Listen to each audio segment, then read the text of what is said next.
And we're off to the races, brother. Welcome back, all you Thanks, bunch man.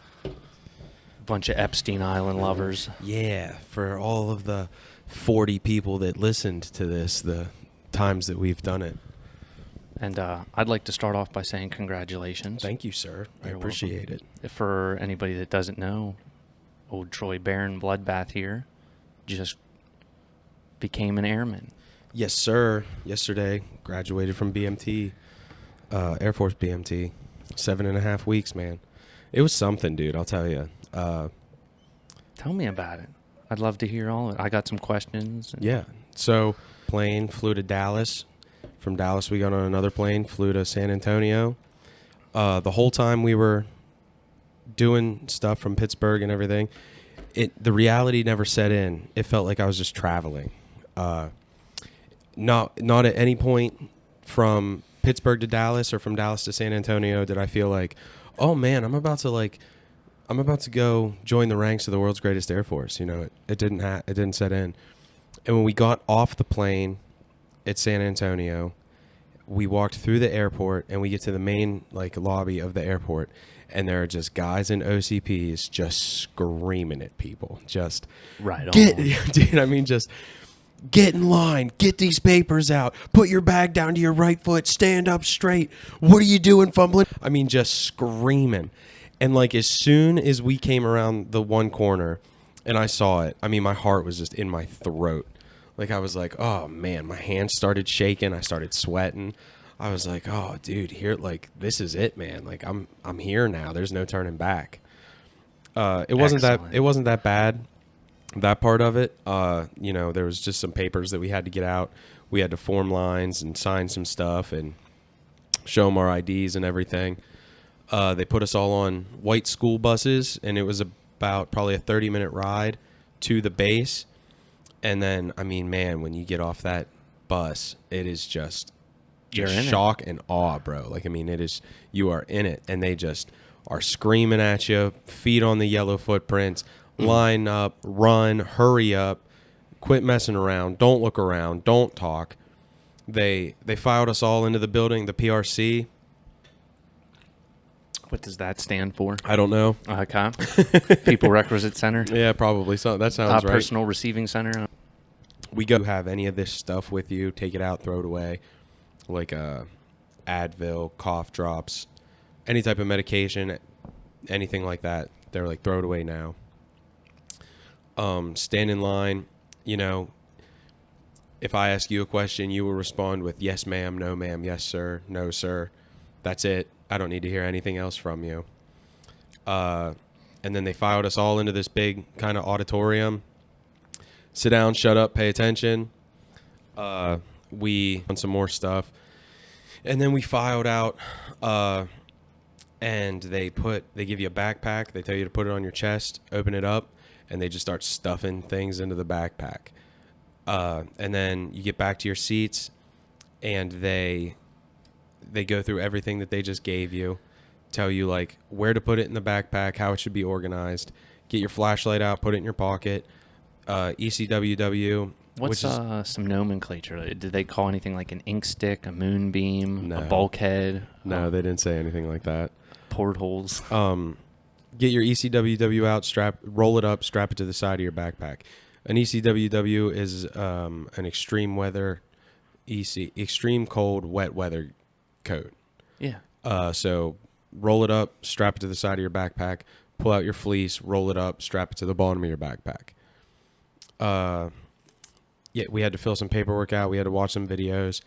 And mind you, all this is going on. It's 1 o'clock in the morning. Ooh. Maybe not quite. Warm? Midnight. You know what I mean? It's midnight. Is it warm still?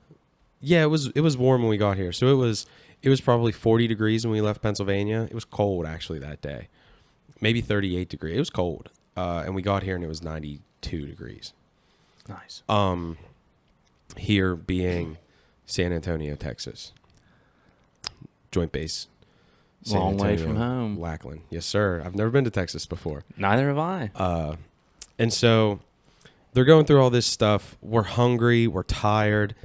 Eventually, they're like, all right, pull these plastic packages out of the backpack. We pull them out and they're totems, which is like a dumbed down version of an MRE. Okay. Mm-hmm. And they were like, eat. Box chow. Yep. They were like, eat. Go ahead, eat. They were like, you won't use the beverage packet. You won't utilize the coffee. You won't utilize the gum. So I think I got chili and beans. And I just ripped the corner off and just squeezed it into my mouth. I like wasn't wasting time heating anything up. You know what I mean? Man. Well, I just didn't want to mess with it. Like they were screaming at us, everything we did, hurry up, hurry up, hurry up. So I just ripped the corner off and just squeezed it all into my mouth. If you think they don't take notice to stuff like that, to be faster, be smart, want to be there and put forth effort. Yeah, man. I mean, some people were like using the heating elements and like doing all this stuff. And it's like, they just gave us 10 minutes. Like, get the food in you. So yeah, I just ate it all real quick. It was okay. It came with a chocolate chip cookie. That was the best part of it. It was actually pretty good. Day one, you're already craving cookies. I mean, it was hard as a brick. You know what I mean? But it tasted good. Good. And then we pick up all of our stuff. We walk outside and we form up in these lines. And then we met Sergeant Berglund. I'm allowed to say his name. He was a good guy. Sure. Yeah. We met Sergeant Berglund. No one knows how to spell that. He was my instructor for 0 week. And I mean, this man, he put the fear of God in us within the first 10 minutes of meeting this man. He had the clickers on his boots and like, you know, made us like sound off just so loud. Proceeding, sir. Proceeding, sir. Proceeding, sir.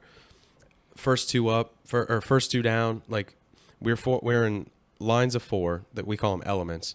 So 4 elements. I don't know how many ranks. Elements are like the columns. Ranks are the lines across. Okay. And he made us turn. You know, we turned to the right and all faced him. And then first 2 down, you kneel down, take a knee. And we didn't do it fast enough. So first 2 up. And then he's like, we'll do this all night. He's like, you think I care? He's like, you're the ones missing out on sleep. First, first 2 down. First, proceeding, sir. Proceeding, sir. So we did that. We marched over to our dorm. We get in underneath on this big like drill pad area. Excuse me. And more just him telling us like we will be in dormitory. I think it was Bravo 2. And he's like, that this is your home. This is where you will live. Dormitory Bravo through. Say it. Dormitory Bravo through, or Bravo 2, sir. Say it again. Dormitory Bravo 2, sir. Say it again. You mentioned Jody's. Did they have you constantly preaching knowledge while you were standing around? Like, they would ask a question, and they would either single you out and ask the question, or they would ask a question. You would raise your hand, and you would give them a reporting statement, sir, trainee, whatever your last name is, reports as ordered, and then you would answer their question. So for me, it was, sir, trainee Baron, reports as ordered. The, senior enlisted leader of the 37th training group is Chief Master Sergeant Damien, or whatever the question is. The rank insignia of a technical sergeant is a chevron with, 5 stripes. Is there a rocker? So on and so forth. You know what I mean? What do you mean a rocker? A rocker is the bottom. The bottom, like when they hit staff. No, so ours then go once you hit past technical sergeant. Once you become a senior NCO, they go on the top. So it would be like 7 stripes, one of which is inverted, is the way that we answer. So it's like this, Yep. and then the other one is... Yep. With the chevron in the middle. Now, NCO, you're saying is E6 and above? Or E5? E5. E5 and above. Staff sergeant. Okay. Where our NCOs start. Staff sergeant, technical sergeant, and then you get the seniors. Right. There's an NCO. Master sergeant. And then a staff NCO. Yep. Master sergeant, chief master sergeant, command chief master sergeant. And then you get senior enlisted leaders are like first sergeant, command chief master sergeant of the Air Force, and and there's another one. I should know it. Yeah, so we get up to our dorm. He like is again just grilling us on stuff that's gonna happen in the dorm, and then we laid down probably at about 2:30 to turn around and get up at 5 a.m. That's pretty quick. You guys got your gear in an hour and a half or so, or Yeah, that's pretty quick for however many people you had. If it's 50 or more, that's yeah. moving. And so then go here, stand in line, fill out these papers. That's go the hardest here, week, get this gear. Yeah, in yeah, my opinion. yeah. The first 2 weeks were the roughest part. So 0 week was pretty crazy, learning like chow, and we didn't PT for the 0 week. Yeah, I mean, we just like got issued gear and all kinds of stuff. In 0 week we got our first haircuts, we got our first issued gear, so our OCPs, our boots, our patrol cap. Yep. That was whenever we had a member of our flight get arrested in front of all of us. Ow. He came from Pittsburgh with us. From what he said, his father was a major in the Army. So this kid screwed up big time. We don't know what happened. No one still knows the word on what happened to him. Not to cut you off, there was a gentleman in our boot camp whose father was an officer, and he tried to say he was gay to get out of serving, and his father said, "Just burn him." And they did. They made him not want to be there. Yeah, man. I mean, you know. So then I remember also during 0 week we had a briefing on PT, on like how to run, how to like proper running form and stuff. And then a lot of it was just like learning how to march, going like back and forth from chow and stuff. I think we had like maybe 1 or 2 classes during 0 week. And then we got to the end of 0 week, beginning of week 1. And we all line up downstairs with our green duffel bags and our backpacks. We sat in the PRC, had a briefing by Chief Master Sergeant Jack. He kind of explained to us like how the rest of BMT was going to go. And then we go back outside, and there are just like our actual MTIs that we were going to have for the rest of the time we were here. And again, man, I mean, it is just a snake pit. Like they just start screaming at you. And it's hot. We're all terrified. Tired, sick. Yep. And we met Staff Sergeant Gold, who he's at first when we met him, it was like, oh man, like how is there that there are people who They are get harder and Yeah, harder. man. How is it possible that there's people harder than this dude? And we had to march all the way over to our training squadron, which was looking back as far as what we've marched since then, it wasn't that far. It was probably only like maybe a 10-minute march, but like it was hot. We had these big green duffel bags on our back that were probably 40 pounds and our backpacks on our chests. And, he's just grilling our one road guard.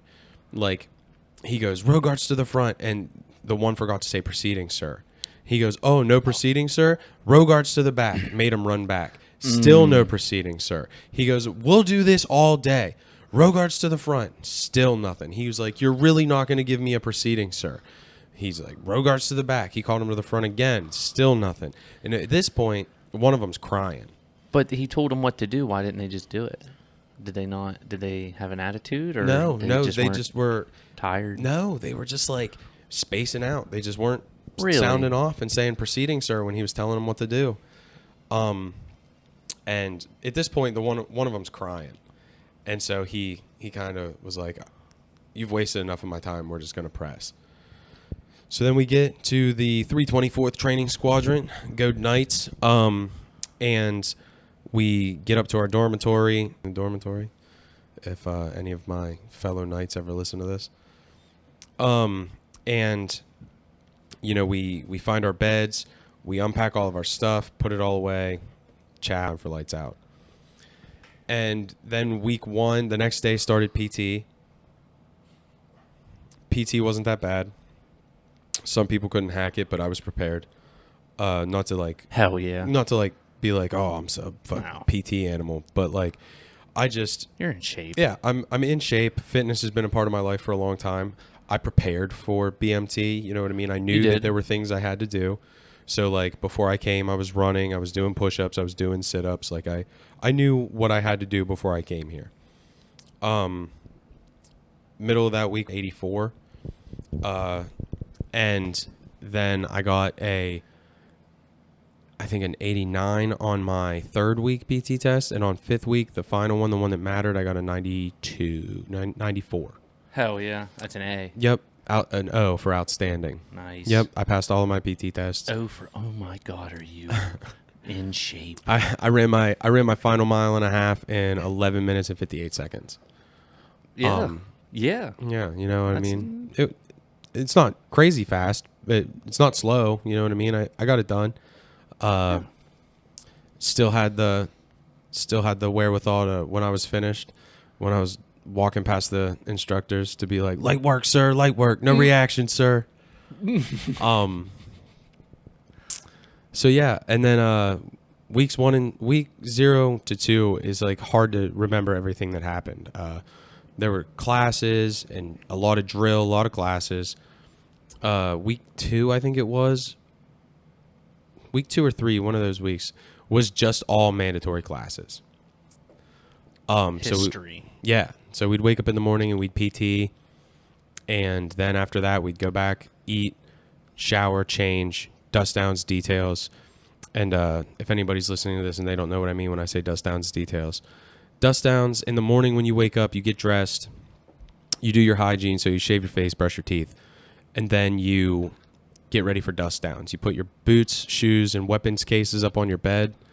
Everybody gets a dust rag, and then you start at the top of your wall locker and you work your way to the floor, and you just dust everything off to make sure that there is no dust anywhere. You push it all to the center aisle, and then someone comes through with a big push broom, sweeps up all the dust. What type of floor did you have? Concrete or like Tile? Tile. Yeah. So one of them brooms, one of them like mop brooms. Yes. Would work.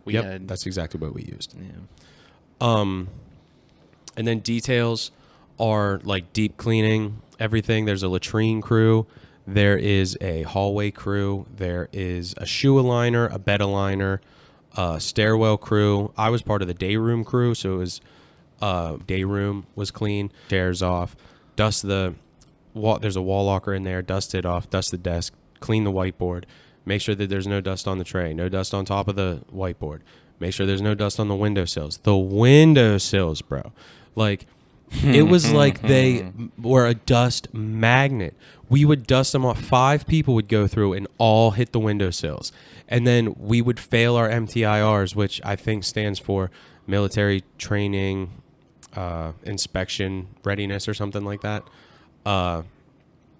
And we would fail our MTIRs for the day room for dust on the windowsills. And it's like, what are we doing wrong? So finally we figured out, don't use the rags to dust the windowsills. We'd use our fingers. We'd come through and wipe the windowsills with our fingers. And that would get all the dust better because the rags hold dust. You're just smearing it. Yeah, you're just spreading it around. So we would dust them, wipe our hands, dust them, wipe our hands. And eventually by week 3, we started passing all of our MTIRs. Nice. Yeah. Latrine crew failed a lot, but the problem is the latrine is the hardest place to clean. There's like 9 of them.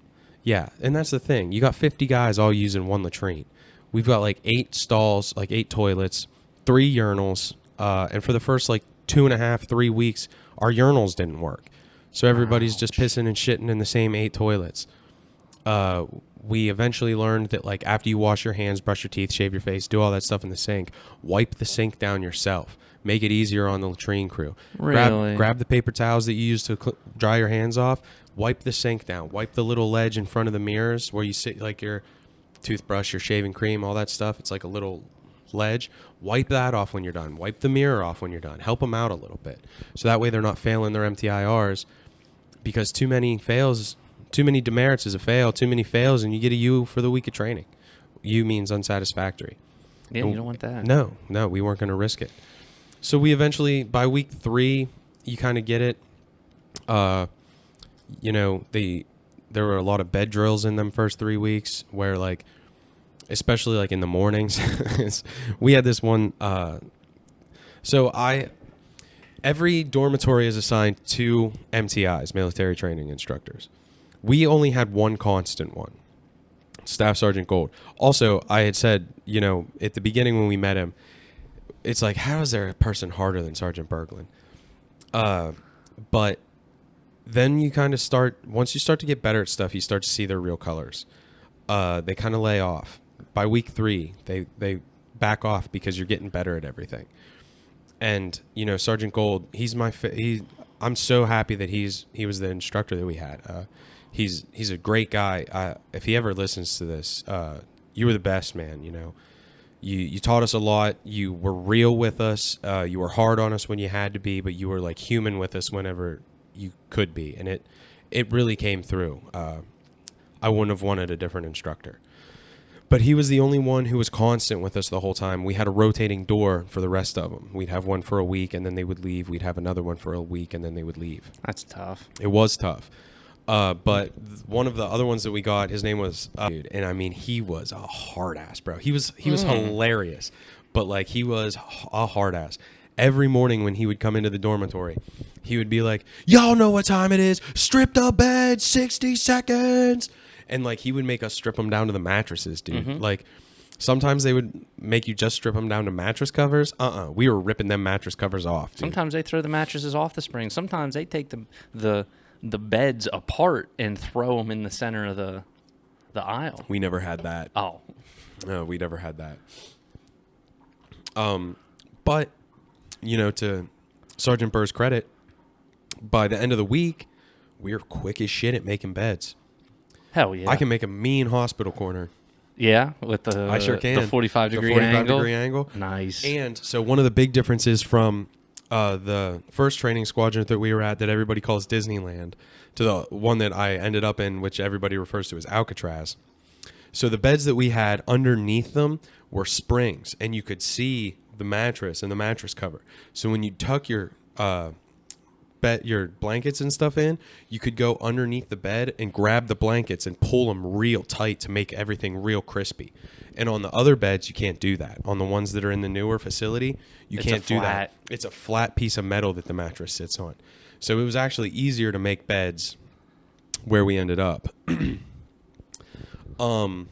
And so, yeah, like, we had Sergeant Gold and Sergeant McCachran for the first week, Sergeant Gold and Sergeant Burr for the second week.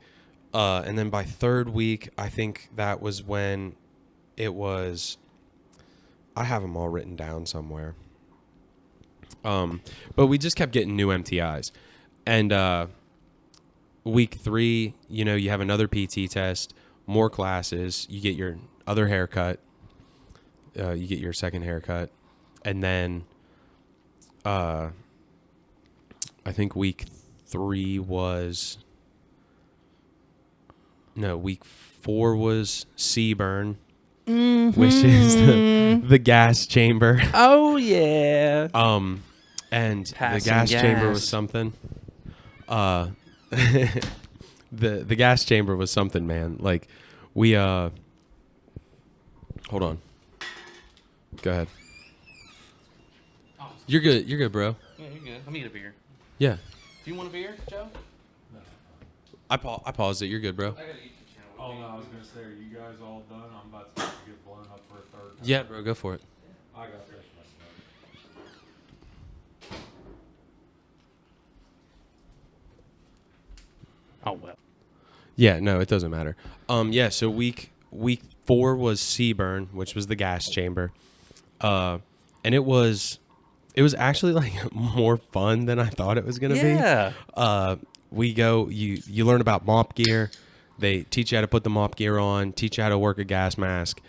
You put everything on, you stand in line, and then you're standing outside this concrete building with metal doors. And they file you all in 13 or something like that at a time. And I was the last group to go, which they call the suicide squad, because they don't air the CNS gas. Yeah, so it all builds up. So the last one's the hardest one. And then on top of that, while we were in there, the instructor pulls out the tablet, cracks it. This guy opens the door, and he goes, "Here's your tablet." And the instructor goes, "Oh, I already cracked one." And the guy said, "Really?" And he was like, "Yeah." And he goes, "Whatever." He goes, "Give him this one too." And as he's shutting the door, he goes, "I'll see you all in hell." and he shuts the door. He cracks this other tablet of CNS gas. And at this point, you can see the gas in the room. Oh, it's foggy. It's foggy. You can see the gas in the room. And the instructor's talking to us, briefing us on what's about to happen. And as he's doing it, he starts coughing. And he puts his hand on the front of his mask, and he goes, "Holy shit." And we were like, what are we in for? And so, he goes, they're like, "We're going to give you like a 3, 2, 1 countdown. When I say 3, you put your thumbs underneath the mask and loosen the mask. When I say 2, you take it off and hold it at your chest. When I say 1, you give me your reporting statement. And don't push, run, shove, nothing like that. Like, just give me a reporting statement. And, then you'll single file out of the room." And so we take off our reporting statement. I got all the way through my reporting statement. Hell yeah. I was gagging and stuff, but I got all the way through my reporting statement. The worst part, you had told me before that the gas hits everybody differently. Mm-hmm. The worst part for me wasn't the burn in my lungs or in my mouth or nose. It was my eyes. It burned in my eyes so bad that when they opened the door and we got outside, the bright light was so intense, it felt like someone punched me in the head. Like, I couldn't walk straight. It was tough. My eyes were just burning and tearing up, and like, you're trying to walk. They're like, you got to blink rapidly and try to flush it out of your eyes. But all I wanted to do was hold my eyes closed, but I knew I couldn't. So I'm like trying to blink. And they make you do this long walk. You walk like all the way down to this one barrier, turn around and walk all the way back. And I got about halfway on the walk back, and my eyes finally kind of quit burning. And man, it's one of them things that, like, if there's a room of people and you throw like a canister of that gas in that room, I can see why it would like debilitate people. Yeah, it's a impairment. Bro, I mean, it was brutal. Don't quote me on this. I've heard some people are immune to CS gas. Some. Really? It doesn't affect them. Is it true? I don't know. I couldn't tell you. I wasn't immune to it. No. It burnt my skin. Every crevice. It affected me, man. It was not fun. But I would do it again. Hell yeah. You will? Yeah. I would do it again. I think you need to re-up your certificates. I think it's really? I think it's like swim qual, gas qualification, all that stuff. You need to re-up it like once every quarter, once every year. And Yep. Yeah, I would do it again. And we got to I remember at the end, we're all lined up on these concrete pads, just like drinking water, flushing our eyes out, taking off our mop gear. And the instructor who was in that room with us, he comes over and he goes, "Who's my group that got the 2 capsules?" And we raised our hands, and he goes, "Y'all are fucking warriors." Hell yeah. He was like, "That was intense. Y'all are warriors." And he walked away, and I was like, "That's awesome." And then we went back and we got to eat MREs. MREs are gross. Some of them are okay, but for the most part, they're gross. They're delicious. No, they're not. Some of them are okay. When you're delicious. hungry, they're delicious. When you're hungry, anything's good. But like the thing is it's like, it's food. Yes. And like, on a scale of 1 to 5, like not 1 to 5, on a scale of 1 to 10, I put most MREs at I wouldn't compare them for McDonald's. Oh, actually, you know what? That's valid. I would too. McDonald's tears my guts up. McDonald's is a $1 billion, $1 trillion company. That's true. MREs don't tear my guts up the way fast food does. That's fair. They'll make you big if you work out. That's on fair. them. Well, yeah, it's salt. and you eat 3 of them a day. It's like 3,500 calories a day. Yep. Or something like that. They're like 1,200 calories a piece, so like 3,600 calories a day. I have one question for you about the gas chamber. Go ahead. Was there any challenges to see who could last in there the longest without anything on called the iron lung? No. Okay.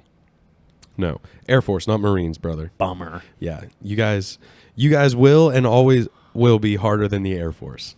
No worries. I am a proud airman at this point. Hell yeah. And I will represent the Air Force to the best of my ability. But I am not afraid to say that we are not Marines. Thank you for your sacrifice and your Yes, service. absolutely. Back at you, brother. Thank you for your support. Yes, sir. Yeah, I mean, you guys are the tip of the spear. I had said last night, I was talking to Sergeant Gold because you had said about wearing your dress uniform. I said, hey, I have a buddy who's a former Marine, and he stopped me and he goes, there's no such thing. I was like, yeah, I should say retired Marine. He goes, so he's a Marine. And I was like, yes, sir. You know what I mean? Like, y'all have the respect of like all the military. I try not to tarnish it. I try to. I think you represent the Marines just fine, man. Well, thank you. I mean, you saluted that captain today at the base exchange. You not saluted Proper him, greeting. but yeah, proper greeting. Yeah, they thanked me. We were They inside. were Yes, like, yes, sir. So I mean, you do it. But yeah, I will never pretend that what we went through was anything close to what y'all went through. We've talked still about tough. that. Oh, of course it's tough, and it's challenging in different ways. So like, the Air Force we're held to a much higher academic standard than what the Marines are, but the Marines are held to a much higher physical standard and like combat readiness standard than what the Air Force is. We only had one day at the rifle range, which I shot perfect at. Bingo. Hit all 24 of my shots. That's what I'm talking about. That's why I have this cool green ribbon here Yeah. on my chest Looks fucking sick. that I get to wear for the rest of my military career. Some of those guys only had one. You got two. Yes, sir. But you had said yesterday, like, how many weeks did you guys spend at the range? And it's like, well, we spent one day. It was one day. But that was fun. That was week 5. Was Cadam, the rifle range. That was a lot of fun. We spent the whole first part of the day learning all about the M4, how to take it apart, how to operate it, been taught how to break them down and put them back together before, and we're practiced at it. So that part wasn't new. And then we went to the range. They give you, I believe it's... Can you be dropped from the range? Oh, yeah. If you would have flagged somebody or like not listened or done something stupid, oh yeah, they'd have kicked you off and you would have got a U for the week of training.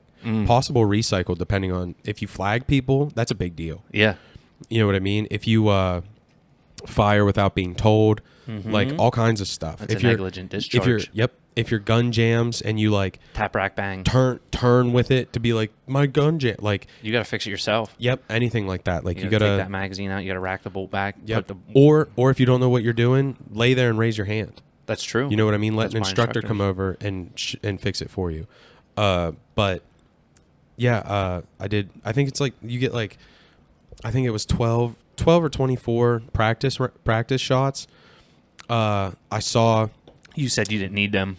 I didn't say that. I said, I don't need them practice rounds, sir. On the smallest target, I noticed that I was just slightly high into the left, so I adjusted for the next time, and then I hit all my shots. Fuck yeah. That's sexy. Yeah, so I mean, I can thread a needle from what it was simulated out to like I think 250 meters or something like that. So I mean, I can put 3 rounds Right in my head. Tight grouping at 350 meters. Ow. With a red dot.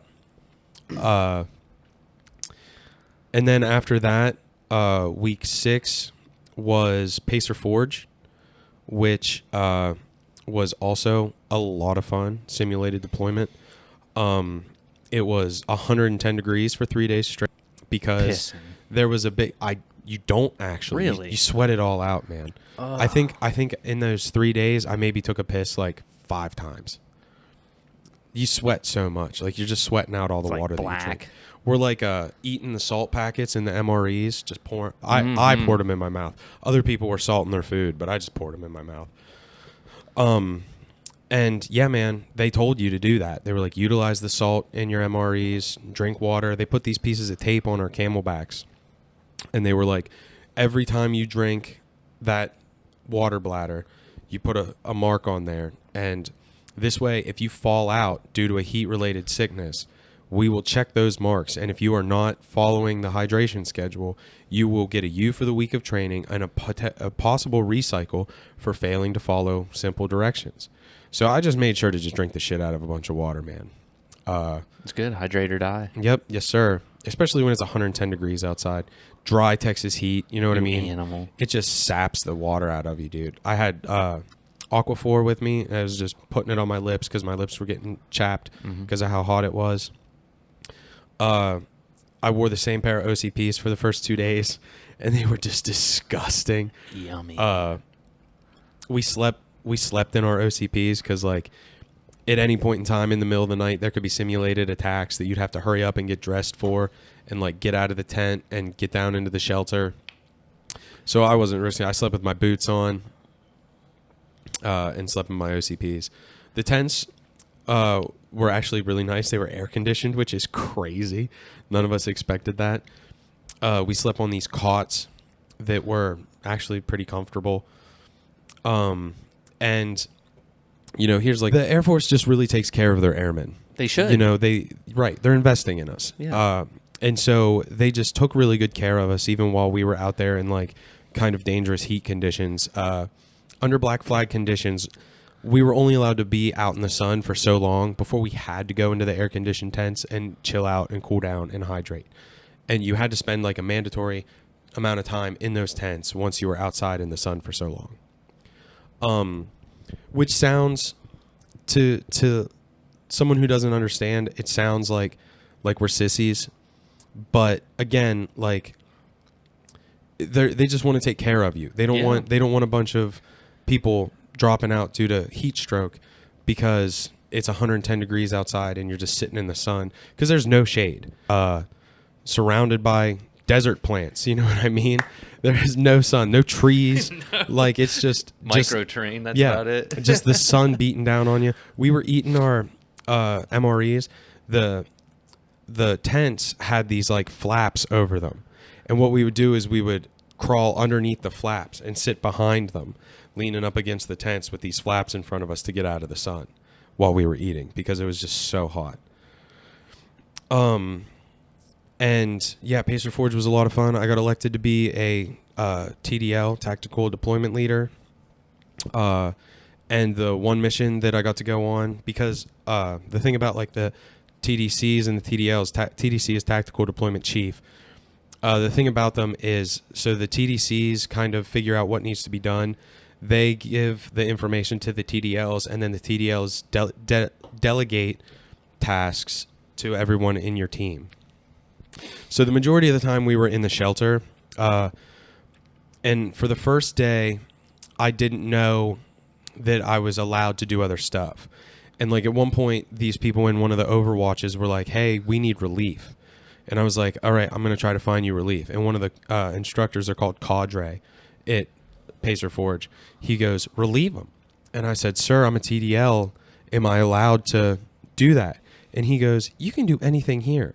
So, dude, from that point on, I was all over the place. Yes. I was trying to do everything I could because we had different colors of tape on our packs. And the way we looked at it is, like, the more our colors are seen doing every job, the better we look. Like, say, green tape was, like, base ops. Red tape was, like, defense. So on and so forth. Why do you have red, blue, yellow, and green tape on your camelback? That's what I'm saying. Like, we were doing everything. Like, if we had flex, we were doing base ops and defense and patrols. If we were on patrol, we were doing base ops, defense, and patrols. Like, we were on all of it, dude. We wanted to get our colors out there and try to be seen the best we could. Was there any mount?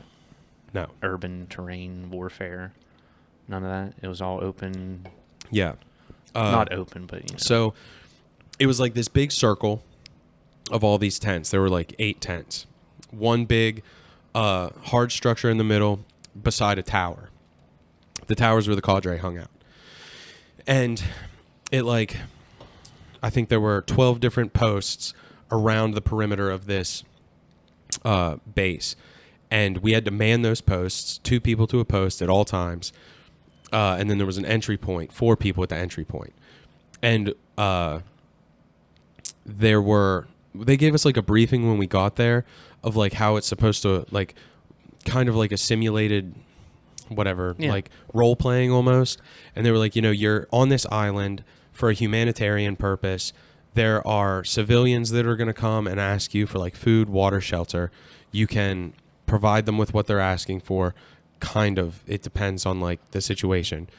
And then there's going to be, I think they called them the Kuma, were identified with a red bandana. Those goddamn coons. Right, dude. Those Shitheads. motherfuckers.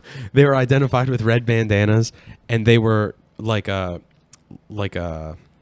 terrorist organization that was well funded, well supplied, well armored. Did you have any targets specifically, not just the Kuma? Were there specific people in the Kuma that you were looking for? No names. No. Okay.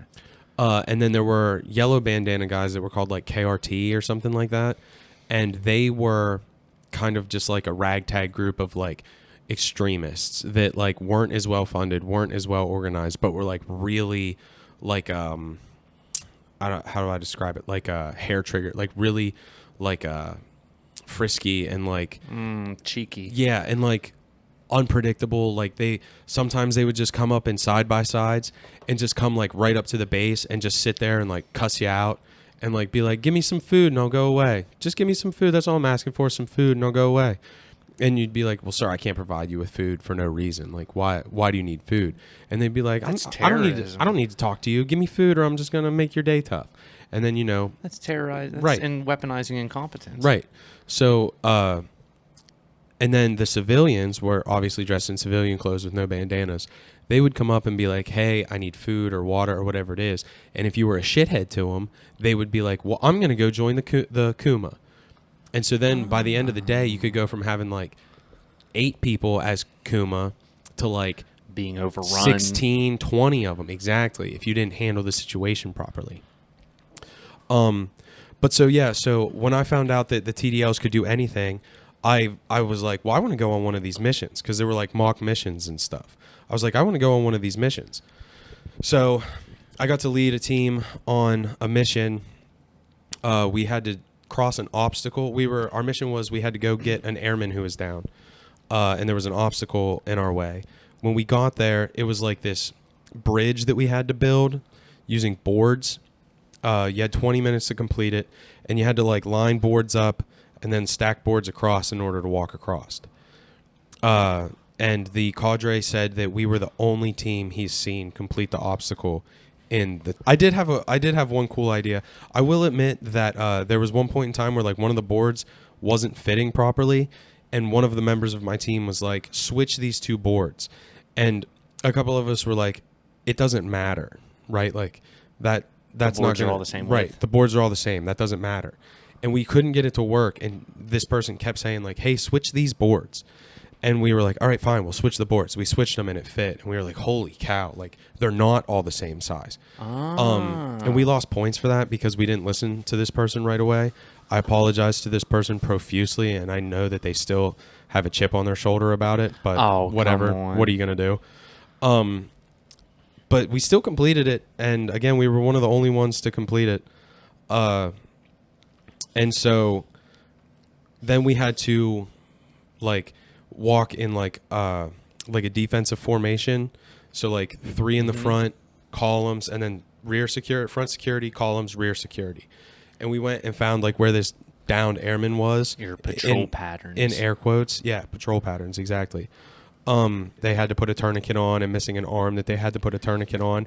And then we had to... Huh? Did you name the mannequin? No. I forget what ours was, and we hated that son of a bitch. They're heavy. Yeah, and They're you got to carry them. Yeah, we had to carry it all the way back. We had a guy, a mock mission where a parachute went down and he was dead in the tree, and I had to get him out of the tree somehow, and it's this heavy, dead weight mannequin. Yep. They're like 200 pounds. Yeah, it's a simulated man. Dead weight. Yep. So we had to carry it all the way back.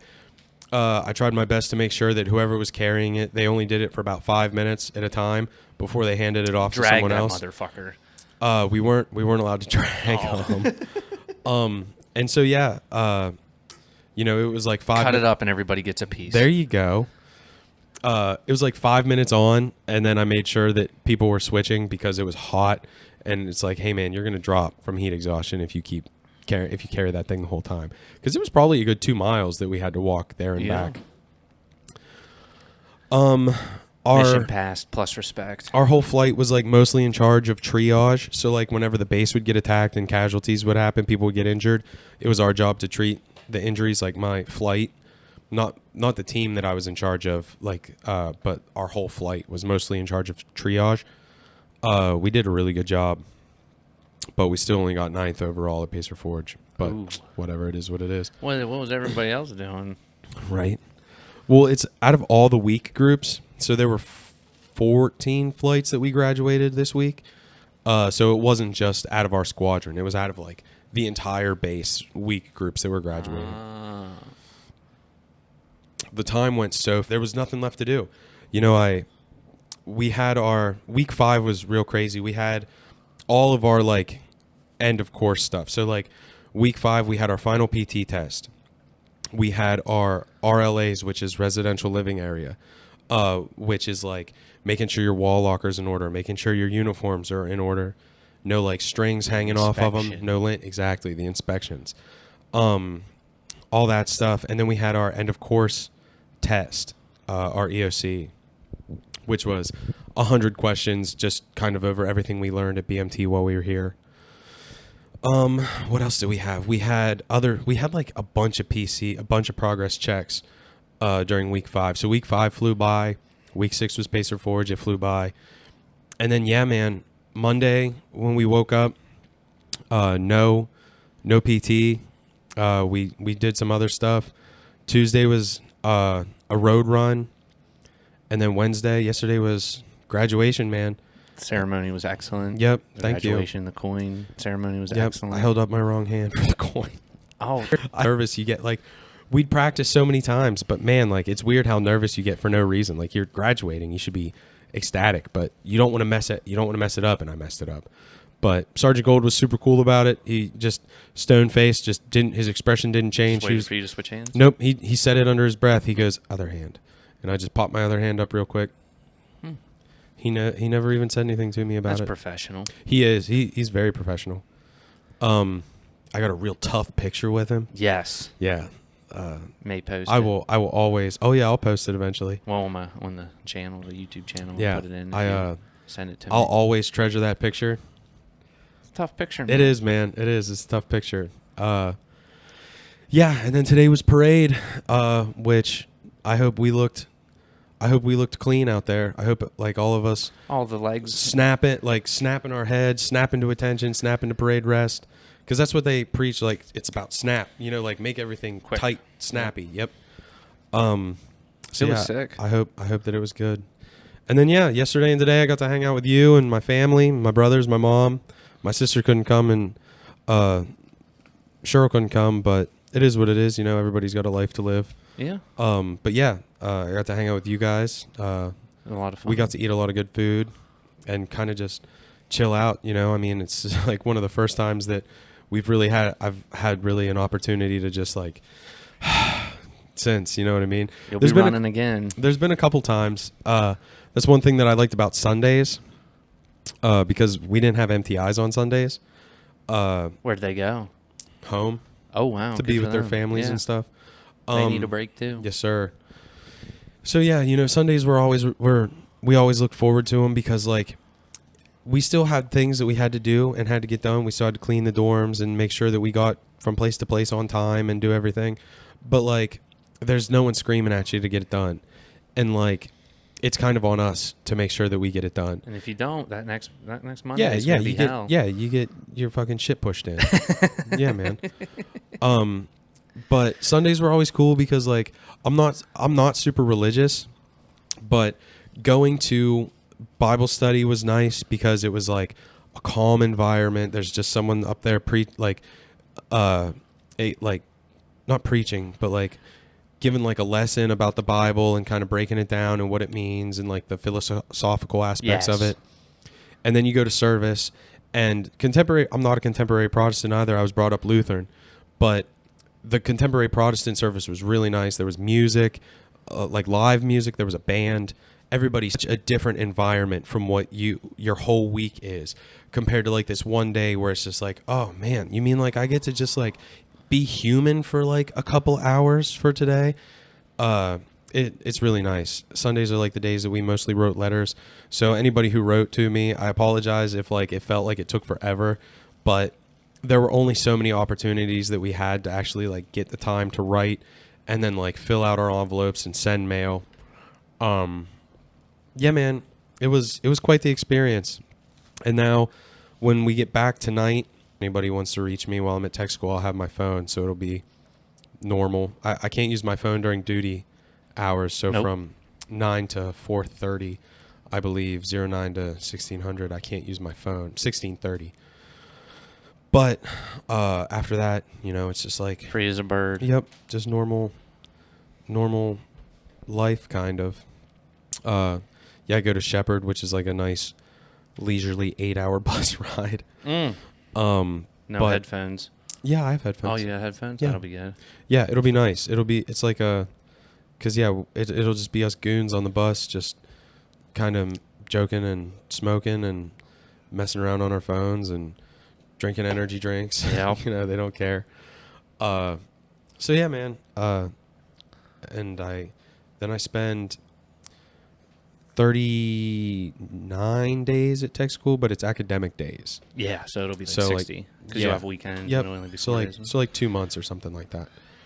And then once tech school's done, you know, I'll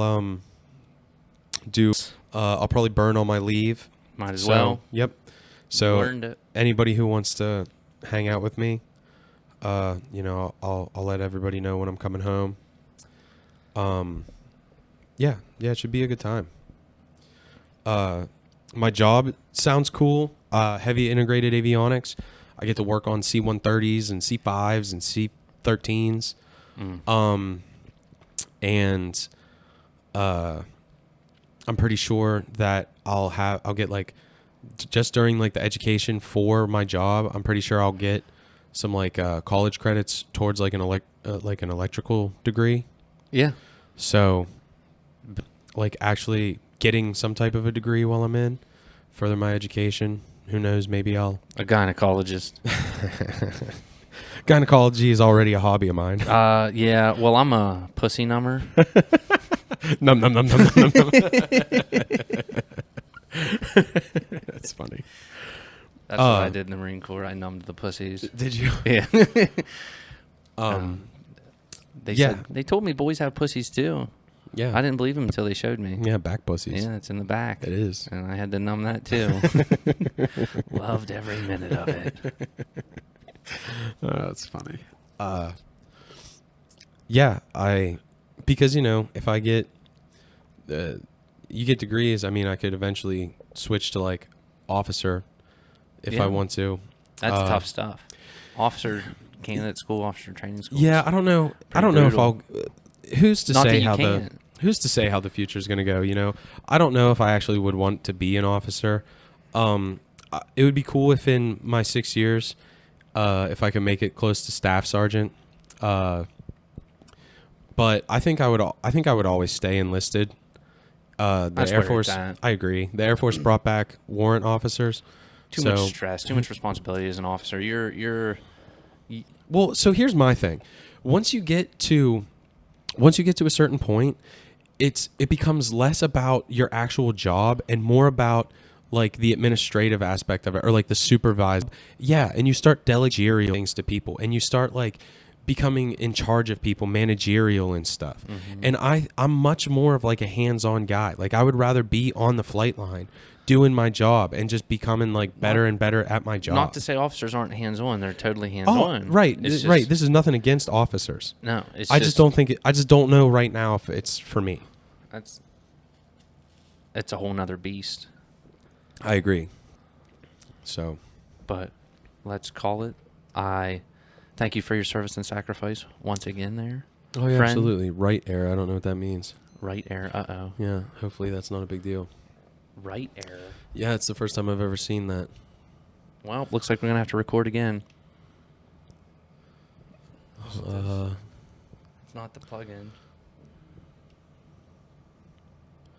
Hmm. I'm gonna That